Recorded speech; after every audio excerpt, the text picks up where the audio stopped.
जीवधारियों द्वारा पोषकों के अंतर्ग्रहण एवं उसके उपयोग की प्रक्रिया है।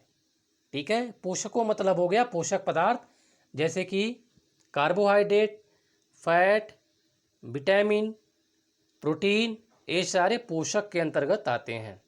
ठीक है, तो पोषकों के अंतर्ग्रहण एवं उसके उपयोग की प्रक्रिया है।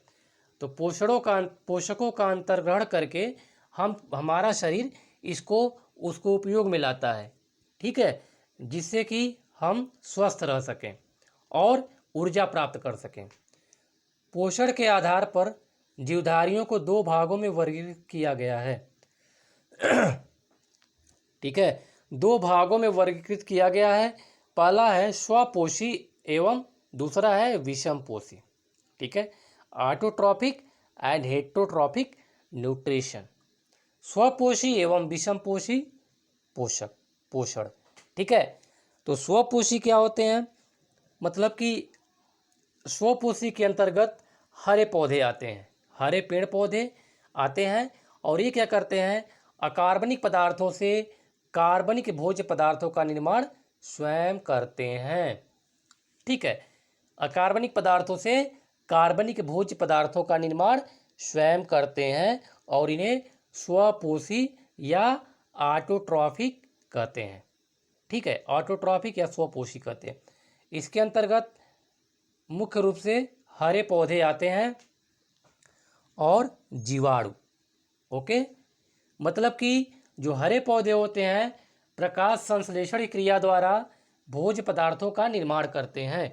और आप लोगों को पता है कि प्रकाश संश्लेषण में क्या होता है, पर्यावरण से कार्बन डाइऑक्साइड और सूर्य का प्रकाश और जड़ों द्वारा वाटर को एब्जॉर्ब करके पत्तियों तक पहुंचाया जाता है, और सूर्य के प्रकाश की उपस्थिति में प्रकाश संश्लेषण की प्रक्रिया होती है, जिसके अंतर्गत कार्बोहाइड्रेट बनता है और ऑक्सीजन बाय प्रोडक्ट के रूप में बनता है। और वही ऑक्सीजन जो हेटरोट्रॉफिक एनिमल्स हैं, विषमपोषी जीव हैं, उसको कंज्यूम करते हैं, उसी ऑक्सीजन को और कार्बोहाइड्रेट को। ठीक है, इसके बाद देखिए विषमपोषी यानी कि हेटरोट्रॉफिक, अपना भोजन बनाने में असमर्थ होते हैं। ठीक है, they are able to produce their food, अतः ये भोजन के लिए अन्य स्रोतों पर निर्भर होते हैं। ठीक है, इसके अंतर्गत जितने भी जंतु हैं, कवक, प्रोटिस्टा और मोनेरंस आते हैं। ओके, प्रोटिस्टा और मोनेरा और कवक के बारे में हम जब क्लासिफिकेशन पढ़ेंगे तो वहाँ डिस्कस करेंगे। ठीक है, तो स्वपोषी और विषमपोषी, स्वपोषी अपना भोजन स्वयं बनाते हैं कार्बनिक पदार्थों से, और विषमपोषी स्वपोषी पर निर्भर रहते हैं। ठीक है, सीधा सा एग्जाम्पल है स्वपोषी का, स्वपोषी के अंतर्गत पेड़ पौधे आते हैं और विषमपोषी के अंदर सारे जंतु आते हैं। ओके, यहाँ तक आप लोग को अच्छे समझ में आ गया होगा। अब देखते हैं मोड ऑफ न्यूट्रिशन, पोषण के माध्यम कौन कौन से हो सकते हैं। तो अभी बताया था एक स्वपोषी हो गया, दूसरा क्या होगा, विषमपोषी हो गया, यानी कि ऑटोट्रॉफिक और हेटरोट्रॉफिक। जंतु संपोषण, तो विषमपोषी के अंतर्गत आता है होलोजोइक न्यूट्रिशन, जंतु संपोषण। दूसरा क्या होता है, मृतोपजीवी पोषण। ठीक है, और तीसरा क्या होता है, परजीवी पोषण। ठीक है, holozoic nutrition, saprotrophic nutrition and parasitic nutrition. तो जैसा कि शब्द से पता चल रहा है कि जंतु संपोषण क्या होगा, यह जीवों में पाए जाने वाला पोषण का माध्यम है जिसमें ठोस तथा जटिल खाद्य पदार्थों से सरल पदार्थ प्राप्त किया जाता है। ठोस तथा जटिल खाद्य पदार्थों से solid and complex food material से सिंपल मटेरियल प्राप्त किया जाता है, मतलब सामान्य पदार्थ प्राप्त किया जाता है। जैसे प्रोटीन से अमीनो एसिड, न्यूट्रिशन में पढ़ा था हमने, प्रोटीन से amino acid. Amino acid protein का सबसे छोटा मॉलिक्यूल है। ठीक है, यानी कि chain of amino acid, amino acid की बहुत सारी श्रृंखलाएं मिल करके प्रोटीन का फॉर्मेशन करती हैं। ऐसे ही क्या है, कार्बोहाइड्रेट से सिंपल शुगर। तो कार्बोहाइड्रेट भी 3 प्रकार का होता है। ठीक है, अभी डिस्कस करेंगे हम लोग। ठीक है, पॉलीसेकेराइड, मोनोसेकेराइड और डाइसेकेराइड। ओके, तो कार्बोहाइड्रेट से साधारण शर्करा, सिंपल शुगर में, यानी ग्लूकोज या फ्रक्टोज में कन्वर्जन। अब देखते हैं मृतोपजीवी पोषण, सैप्रोट्रॉपिक न्यूट्रिशन। तो पता है कि ऐसे जीव जो मरे हुए जीवों, ये पौधे या जंतुओं से अपना भोजन प्राप्त करते हैं, उसे मृतोपजीवी कहते हैं। ठीक है, मृतोपजीवी पोषण कहते हैं। ये मृत तथा क्षय शरीर से भोजन प्राप्त करते हैं। पोषण की इस विधि को मृतोपजीविता कहते हैं। ठीक है, इसके अंतर्गत कवक आता है, मशरूम आता है, दही में उपस्थित जीवाणु, ये मृतोपजीवी पोषण के एग्जाम्पल है। ठीक है, अब देखते हैं परजीवी पोषण। ये बहुत इंपॉर्टेंट है, क्वेश्चन आपके यहीं से पूछे जाते हैं परजीवी पोषण से। ओके, वे जीवधारी जो अपना पोषण दूसरे जीवधारी से प्राप्त करते हैं। ठीक है, अपने भोजन के लिए दूसरे जीवधारी पर आश्रित रहते हैं, उसे परजीवी कहते हैं। मतलब टोटली दूसरे पर क्या होंगे, डिपेंडेंट होंगे। ठीक है, और जिस पर निर्भर रहते हैं उसे कहते हैं पोषक कहते हैं, होस्ट। ठीक है, जिस पर निर्भर रहते हैं उसे कहते हैं होस्ट। ठीक है, फॉर एग्जाम्पल जैसे कि मॉस्किटो है, मच्छर। ठीक है, तो मच्छर क्या है, एक प्रकार का पैरासाइट है, परजीवी है, और मनुष्य उसका होस्ट है। ठीक है, उसका पोषक है। मतलब हमसे क्या करता है, वो ब्लड को सक करता है, तो हमसे भोजन प्राप्त करता है, इसीलिए हम होस्ट हुए, और वो क्या हुआ, परजीवी हुआ। ओके, समझ में आ गया होगा। अब देखते हैं दो प्रकार के होते हैं परजीवी। तो सिंपल सी बात है, दो प्रकार के होते हैं। एक हो गया एक्टोपैरासाइट, मतलब बाय, जो शरीर के बाहर रह करके मतलब कि अपना भोजन प्राप्त करते हैं। और दूसरे क्या होते हैं, एंडोपैरासाइट, अंतः परजीवी। ठीक है, जो अंदर रह के शरीर से भोजन प्राप्त करते हैं। ठीक है, इन दोनों केस में क्या होगा, जो होस्ट होगा उसको नुकसान होगा। ठीक है, जो होस्ट होगा, जो पोषक होगा, उसको क्या करेगा, ये नुकसान पहुंचाने का काम करते हैं। पैरासिटिज्म का सिर्फ यही मतलब है कि जो पैरासाइट है, परजीवी, क्या करेगा, अपने पोषक को नुकसान पहुंचाएगा। ठीक है, अब उसको नुकसान पहुंचाएगा। बाह्य परजीवी के अंतर्गत जो शरीर के बाहर रहकर, सिंपल सी बात है, शरीर के बाहर से जू हो गया, लाइस, खटमल, बेड बग, मॉस्किटो, मच्छर, ये क्या करते हैं, शरीर के बाहर रह करके ब्लड को सक करते हैं। ओके, समझ में आ गया होगा। अंतः परजीवी, एंडोपैरासाइट, जो बॉडी के अंदर रह करके भोजन प्राप्त करते हैं, उसे कहते हैं एंडोपैरासाइट। प्लाज्मोडियम, प्लाज्मोडियम क्या है, प्लाज्मोडियम एक प्रोटोजोन्स है। ठीक है, जिससे मलेरिया फैलता है। ठीक है, एंटामीबा, एंटामीबा हिस्टोलिटिका, यह भी एक प्रोटोजोवन है, और इससे डिसेंट्री फैलता है, डिसेंट्री, यह डिसेंट्री फैलाता है, डिसेंट्री। ठीक है, जिसे पेचिस कहते हैं। टीनिया सोलियम, टीनिया क्या होता है, फीता क्रीम होता है। ठीक है, और एस्कैरिस, एस्कैरिस एस्के हेलमिंथिस का जंतु है, और यह क्या करता है, एस्केरियासिस बीमारी फैलाता है। ठीक है, तो देख लिया, प्लाज्मोडियम बॉडी के अंदर रह करके शरीर को क्या करते हैं, नुकसान पहुंचाते हैं। ओके, तो एंडोपैरासाइट हो गए। अब देखते हैं भोजन के प्रकार के आधार पर जंतु निम्न प्रकार के होते हैं। ठीक है, बहुत ही आसान है, समझ में आ जाएगा। तो शाकाहारी हुआ, शाकाहारी में क्या होगा, ये पौधों से अपना भोजन प्राप्त करते हैं, जैसे बकरी, गाय, खरगोश, भैंस। ठीक है, चूहा, ये सारे क्या होते हैं, शाकाहारी है, हार्बीवोरस एनिमल्स है। Second one is carnivorous animal, मांसाहारी, ये जंतुओं को भोजन के रूप में ग्रहण करते हैं, जो मांस खाते हैं। शेर, बाघ, भेड़िया इसके अंतर्गत आते हैं। थर्ड वन इज सर्वाहारी, ओमनीवोरस, ये पौधे और जंतुओं दोनों से अपना भोजन प्राप्त करते हैं। काकरोच हो गया, मनुष्य हो गया, ठीक है, बर्ड्स हो गई, कौआ। फल भक्षी, ये इंपॉर्टेंट है, फ्रूगीओरस, तो जो केवल फल खाता है, क्या है, तोता, फलों को ही खाकर अपना जीवन निर्वाह करते हैं। इसके बाद देखिए सेंग्यूरस। सेंग्यूरस क्या होता है? रुधिर आहारी, जो रुधिर मतलब कि ब्लड लेते हैं भोजन के रूप में, तो दूसरे जंतुओं का रक्त चूसते हैं। This is also an example of ectoparasite. ठीक है, बाह्य परजीवी का एग्जाम्पल है जोंक, बहुत इंपॉर्टेंट है, लीच एंड फीमेल एनोफिलीज, मादा मच्छर। ठीक है, मॉस्किटो। अब इसके बाद क्या है? कीटभक्षी।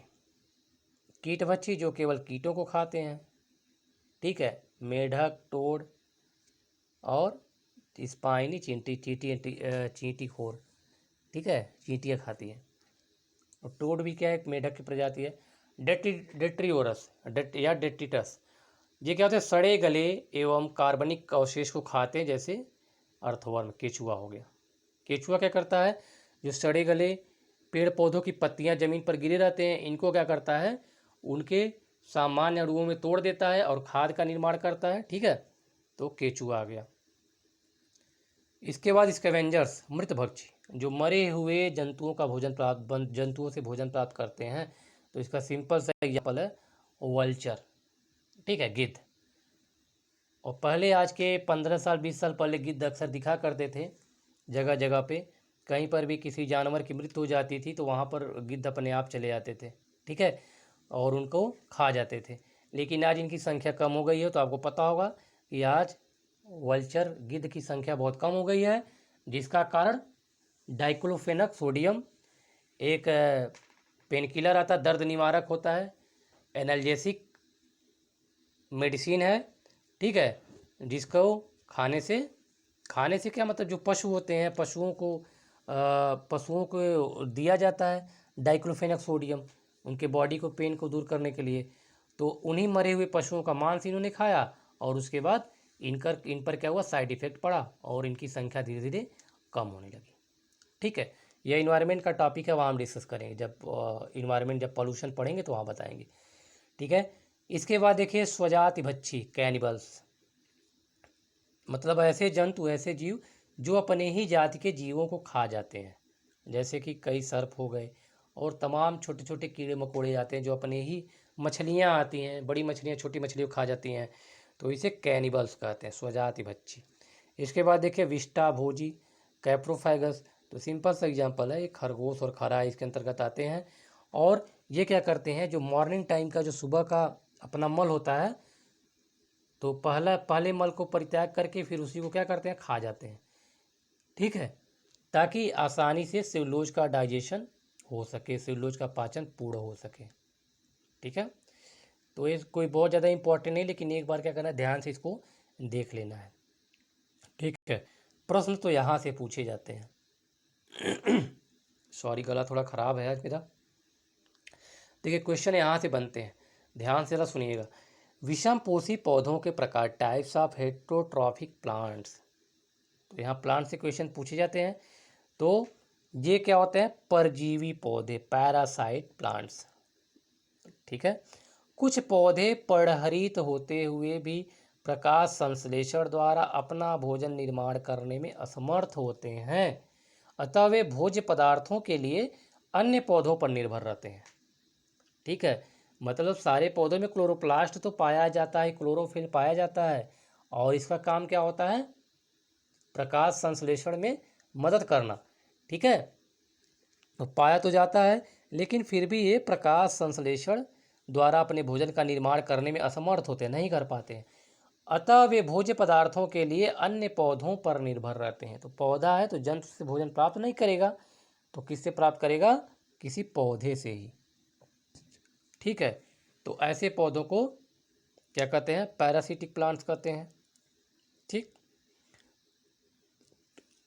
पैरासिटिक प्लांट्स, ये पौधे अपना भोजन दूसरे पौधों की कोशिकाओं से विशिष्ट अंगों, जैसे हास्टोरिया, ये बहुत ही इंपॉर्टेंट कैरेक्टरिस्टिक है पैरासिटिक प्लांट का।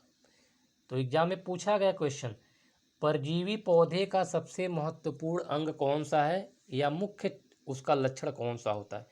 तो इसमें चूसकांग पाए जाते हैं। ठीक है, चूसकांग, इसे हास्टोरिया कहते हैं। जैसे प्लांट है, ठीक है, और ये प्लांट की कोई टहनी है, मतलब तना है, और यहाँ पर क्या होगा? इस तरह का स्ट्रक्चर होगा, इस ऐसे, ठीक है। यहाँ से क्या होगा, चिपक करके और फिर क्या होगा, ऐसे ऐसे इसको घेरा बना करके ऊपर की तरफ चढ़ने लगता है, ठीक है। या इस तरह से होगा, या किसी प्लांट पर क्या होगा, ऐसे ही बिल्कुल एक जगह फिक्स हो जाएगा, ठीक। तो इसे कहते हैं परजीवी पौधे, और हास्टोरिया इसका मुख्य कैरेक्टरिस्टिक है, मतलब मुख्य लक्षण है। भोजन प्रदान करने वाले पौधों को पोषक पौधे कहते हैं, ठीक है। अब देखिए, परजीवी निम्न प्रकार के होते हैं। पहला क्या है, पूर्ण मूल परजीवी, ठीक है। तो दो प्रकार के, जैसे कि एक तो मूल परजीवी होगा, दूसरा क्या होगा, तना परजीवी होगा। मूल मतलब जो जड़ पे अटैक करता है, मतलब जड़ का परजीवी है, और ये क्या है, तना का परजीवी है, ठीक है। तो जो मूल परजीवी होगा दो प्रकार का होगा, एक टोटल होगा, एक पार्शियल होगा। तो सिंपल सी बात है, टोटल में क्या होगा, फुली उस पर डिपेंडेंट होगा, अपना भोजन नहीं बनाएगा। लेकिन पार्शियल में क्या है, आंशिक वाले में क्या है कि कुछ भाग भोजन का बनाएगा और कुछ भाग क्या करेगा, पौधों से प्राप्त करेगा। इसी प्रकार से क्या है कि stem parasite, total stem parasite और पार्शियल स्टेम पैरासाइट, पूर्ण स्तंभ परजीवी और आंशिक स्तंभ परजीवी, ठीक है। तो पूर्ण स्तंभ परजीवी में क्या होगा, पूर्ण रूप से तने पर निर्भर रहेगा, और आंशिक में क्या होगा, पूर्ण रूप से निर्भर नहीं रहता है, कुछ भोजन बनाता है और कुछ उस पर निर्भर रहता है, ठीक है। तो बहुत सामान्य सी बात है। यहाँ देखिए कि क्या है कि पूर्ण मूल परजीवी पहले देख लेते हैं। टोटल रूट पैरासाइट, ये पौधे पोषक पौधों की जड़ों पर पूर्ण रूप से निर्भर रहते हैं। जैसे गठवा और बेंची होता है, ठीक है, में पत्तियां नहीं पाई जाती हैं, या बैगन, तंबाकू, आलू, सरसों आदि की जड़ों का परजीवी है, ठीक है।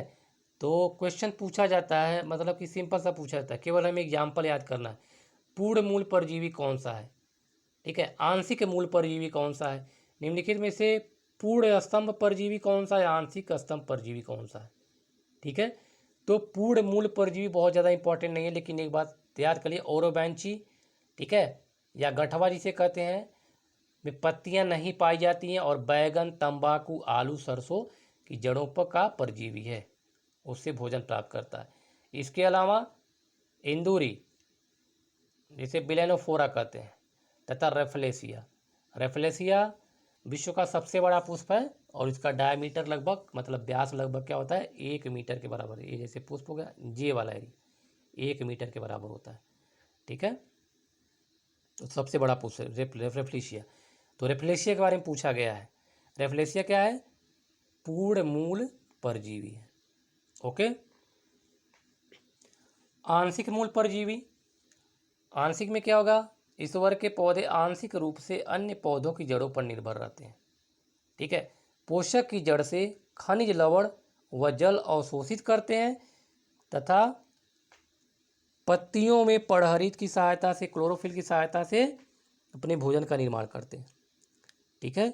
तो जो पौधा है, पौधे के जड़ से क्या करेंगे, खनिज लवण एवं जल को अवशोषित कर लेते हैं, और फोटोसिंथेसिस द्वारा भोजन का निर्माण करते हैं, ठीक है। तो चंदन और स्ट्रिगा, स्ट्रिगा कहाँ पर, गन्ने पर पाया जाता है, ठीक है।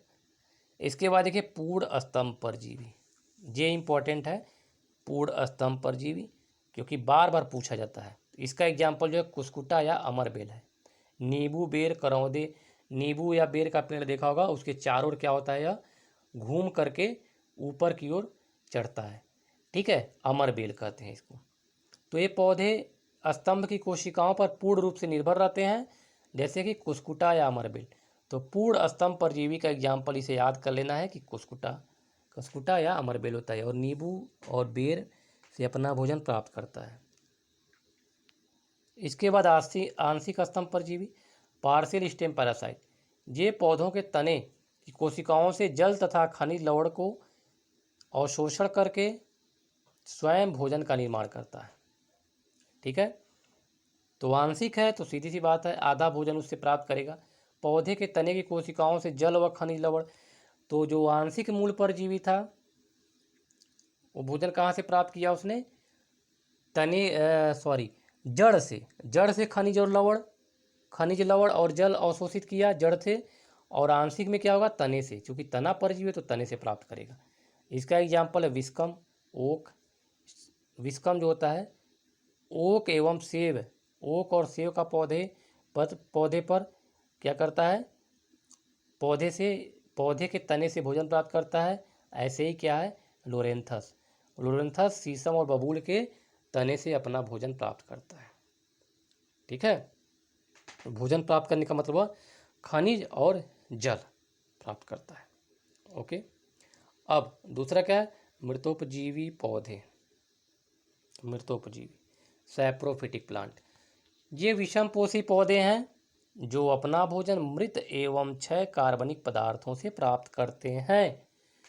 तो जितने भी फंजाई ग्रुप के होते हैं, फंजाई क्लास के, जैसे कि कुकुरमुत्ता हो गया, पॉलीपोरस, राइजोपस, एस्परगिलस, म्यूकर, नियोशिया, मोनोट्रैप। तो ये कुकुरमुत्ता, राइजोपस और एस्परगिलस और म्यूकर बहुत इंपॉर्टेंट है, फंजाई की कैटेगरी में आते हैं, कवक की कैटेगरी में आते हैं। ठीक है, तो ये मृतोपजीवी होते हैं।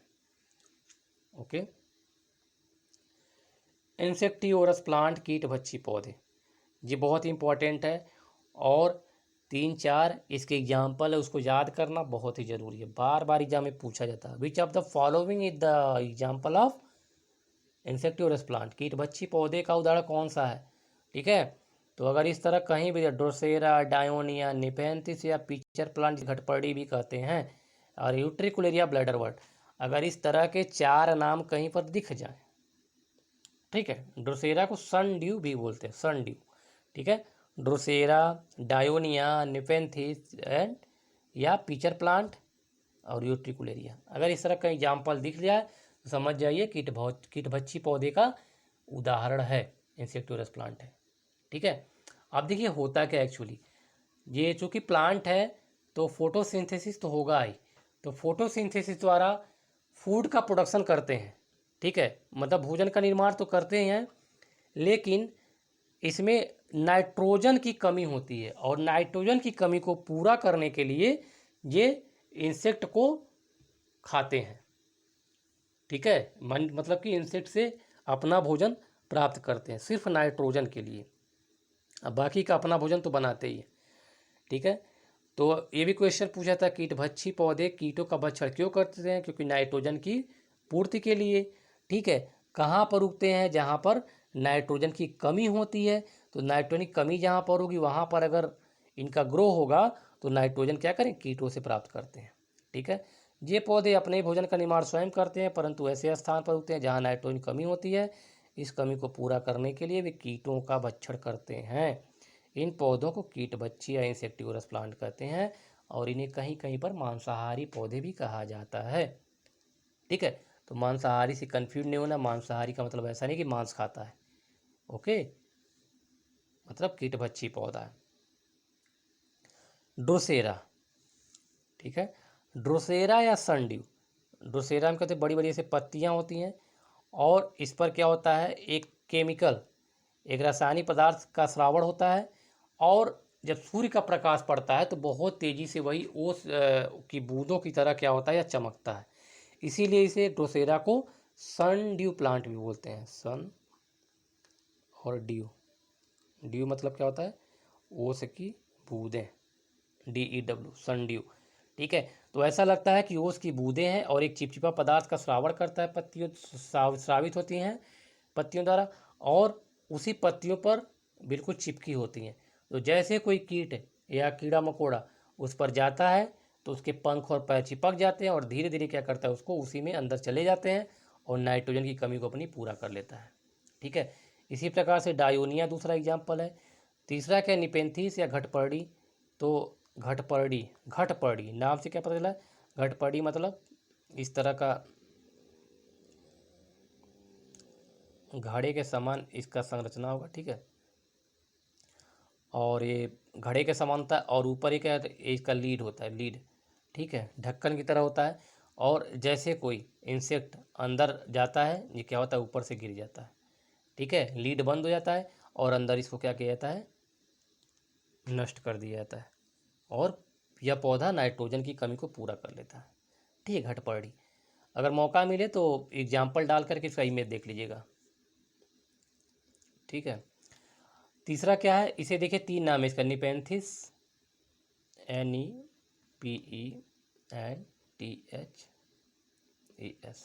निपेंथिस। निपेंथिस खासियाना, ये भी क्वेश्चन पूछा गया है। निपेंथिस खासियाना एक कीटभक्षी पौधा है, कहाँ पर पाया जाता है? तो यह मेघालय में पाया जाता है। ठीक है, मेघालय पूर्वोत्तर राज्य का एक पूर्वोत्तर राज्य का एक मतलब राज्य है पूर्वोत्तर राज्यों में मेघालय। तो मेघालय में निपेंथिस खासियाना पाया जाता है।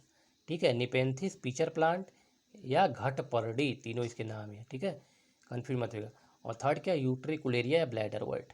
ठीक है, इसमें भी इसी तरह के जैसे कि ड्रोसेरा में होता है उसी तरह से क्या होता है, चमकता है और कीट जाकर उसमें फंस जाते हैं।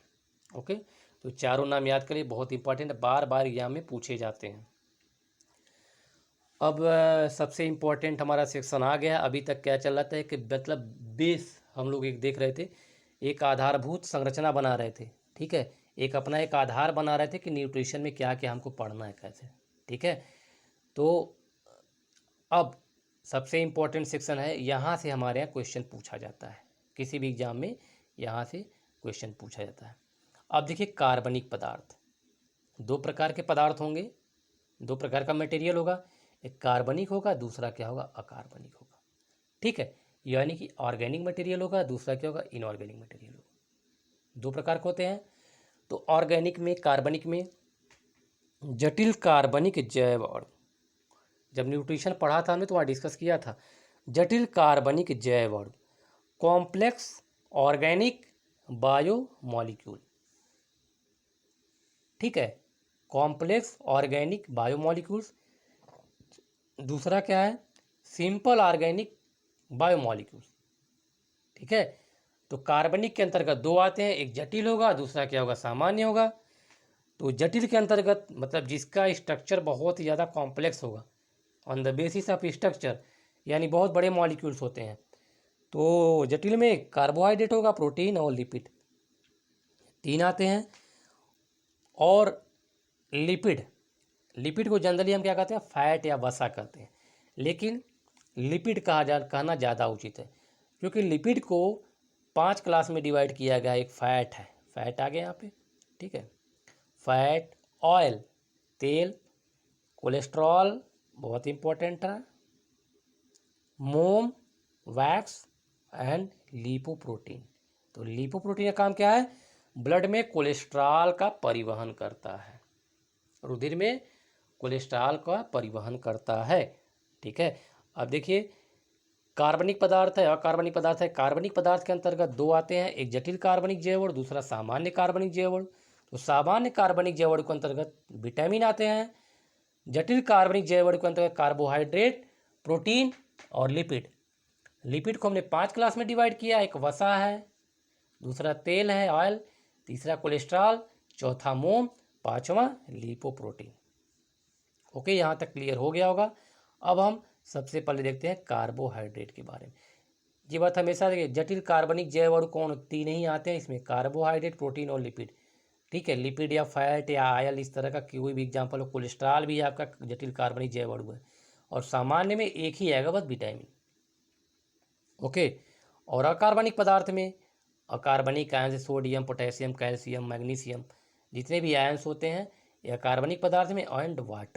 एंड वाटर भी अकार्बनिक पदार्थ के अंतर्गत आता है, H2O फार्मूला। ठीक है, इसका फार्मूला H2O होता है। अब जटिल कार्बनिक जैव अणु, बहुत ही इंपॉर्टेंट सेक्शन है, कार्बोहाइड्रेट। ये कार्बन, हाइड्रोजन और ऑक्सीजन से मिलकर के बने होते हैं। ठीक है, कार्बन, हाइड्रोजन और ऑक्सीजन के यौगिक हैं। इन्हें सैकेराइड भी कहते हैं, मोनोसैकेराइड, डाइसैकेराइड, पॉलीसैकेराइड, तीन प्रकार के होते हैं। सैकेराइड भी कहते हैं। सैकेराइड का मतलब होता है sweet in taste, sweet in taste मतलब खाने में जो मीठा लगे उसे सैकेराइड कहते हैं। ठीक है, कोई ज़रूरी नहीं बिल्कुल मतलब कि मीठा ही लगेगा, जैसे कि शुगर, चीनी क्या होता है, सुक्रोज मीठा होता है, तो कोई जो नहीं उतना मीठा लगे। चावल भी कार्बोहाइड्रेट का एग्जाम्पल है। ठीक है, गेहूँ भी कार्बोहाइड्रेट का एग्जाम्पल है। तो ऐसा नहीं है कि सब मीठे लगते हैं, हाँ हल्के से मीठे होते हैं, स्वीट इन टेस्ट, इसीलिए सैकेराइड। यद्यप सभी सैकेराइड मीठे नहीं होते हैं। और ये इंपॉर्टेंट है, 1 ग्राम कार्बोहाइड्रेट से 4 कैलोरी एनर्जी प्राप्त होती है। अगर हम कार्बोहाइड्रेट की 1 ग्राम मात्रा ले रहे हैं तो उससे 4 कैलोरी ऊर्जा हमें प्राप्त होगी। ठीक है, अब देखिए कार्बोहाइड्रेट में क्या, फ्रक्टोज और सुक्रोज। हमने 2 एग्जाम्पल लिए, भी आगे पढ़ेंगे, बहुत बड़ा है। फ्रक्टोज मोनोसेकेराइड है और फ्रक्टोज मतलब होता है फ्रक्टोज मतलब कि फ्रूट में पाया जाता है। फ्रक्टोज मतलब फ्रूट में पाया जाता है, मोनोसेकेराइड फलों में पाया जाता है। सुक्रोज डाइसेकेराइड होता है, गन्ने में पाया जाता है। ठीक है, यही क्या है आपका, चीनी होता है डाइसेकेराइड, जिसे टेबल शुगर कहते हैं। सुक्रोज गन्ने में पाया जाता है। ठीक है, अब जैसे सैकराइड के बारे में क्लासिफिकेशन देख लेते हैं। क्लासिफिकेशन, मोनोसैकराइड, मोनो मतलब होता है सिंगल, मतलब एक ही कार्बन, एक कार्बोहाइड्रेट यूनिट होगा, एक कार्बोहाइड्रेट यूनिट को मोनोसैकराइड कहते हैं। ठीक है, जैसे ग्लूकोज या फ्रक्टोज C6H12 और O6 ग्लूकोज हो गया। ठीक है, ग्लूकोज या फ्रक्टोज का दोनों सेम फार्मूला होता है C6H12O6, तो ये सिंगल यूनिट हो गया, एक यूनिट हो गया, इसी को मोनोसैकराइड हमने कहा। दूसरा क्या है, डाइसैकराइड या ओलिगोसैकराइड। डाइसैकराइड या ओलिगोसैकराइड, 2 मोनोसैकराइड यूनिट होते हैं। डाइसैकराइड जैसे सुक्रोज हो गया, ग्लूकोज और फ्रक्टोज मिलकर के सुक्रोज बनाते हैं, जैसे सुक्रोज हो गया। ठीक है, तो 2 मोनोसैकराइड यूनिट होते हैं। पॉली मतलब मेनी होता है, तो बहुत सारे 2 या 2 से अधिक मोनोसैकराइड मिलकर के पॉलीसैकराइड का फॉर्मेशन करते हैं। ठीक है, अब देखिए मोनोसैकराइड, इसका जो बेसिक फार्मूला है, ठीक है, basic formula CnH2n and ON है। मतलब कार्बन और ऑक्सीजन का जस्ट डबल क्या होगा, कार्बन का डबल हाइड्रोजन होगा और ऑक्सीजन का भी डबल हाइड्रोजन होता है। ठीक है, तो CnH2n जैसे C6H12 और O6 हो गया। ठीक है, तो यहाँ पर देखिए कि C6H12O6, तो यहाँ पर देखिए ये जैसे सिंपल ग्लूकोज का फार्मूला है और फ्रक्टोज का फार्मूला है। ठीक है, अब देखते हैं मोनोसैकराइड।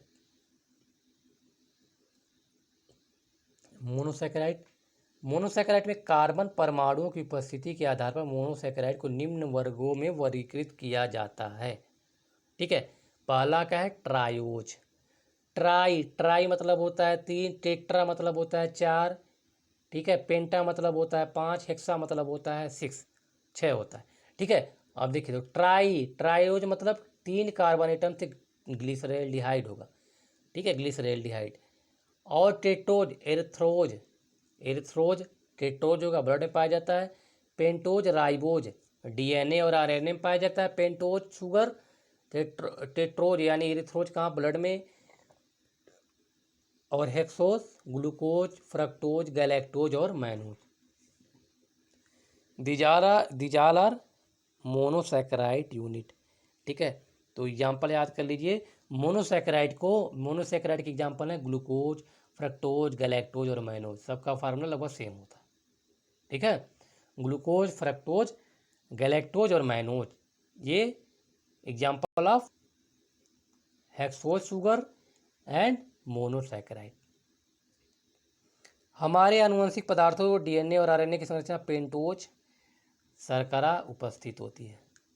ठीक है, पेंटोज शर्करा, जब DNA RNA सेल पढ़ेंगे तो वहाँ डिस्कस करेंगे। ये क्या होता है, 5 कार्बन एटम होता है। ठीक है, pentose sugar, ribose RNA ribose nucleic acid, deoxy ribose nucleic acid. ठीक है, तो पेंटोज शुगर उपस्थित होता है। हेक्सोज सबसे अधिक पाया जाने वाला, तो एग्जाम में क्वेश्चन पूछा गया है, सर्वाधिक मात्रा में पाया जाने वाला कौन सा शुगर होता है, तो हेक्सोज, जिसमें मतलब कार्बन की संख्या 6 होती है। दूसरा देते हैं डाइसैकराइड। C12H22 एंड O11, इसका फार्मूला होता है माल्टोज। पहला क्या होता है, इसमें माल्टोज होता है। डाइसैकराइड मुख्य रूप से अनाज में उपस्थित होते हैं। माल्ट अनाज में उपस्थित है, इसलिए इसे ग्रेन शुगर या अनाज शर्करा के नाम से भी जानते हैं। ठीक है, और माल्टोज टूट करके 2 मोनोसैकराइड यूनिट बनाता है। ठीक है, 2 मोनोसैकराइड यूनिट बनाता है। ठीक है, जैसे maltose in presence of maltase enzyme, इसमें भी एंजाइम की आवश्यकता होती है। तो माल्टेज की उपस्थिति में ग्लूकोज प्लस ग्लूकोज में कन्वर्ट हो जाता है। ठीक है, ऐसे ही क्या है लैक्टोज और सुक्रोज।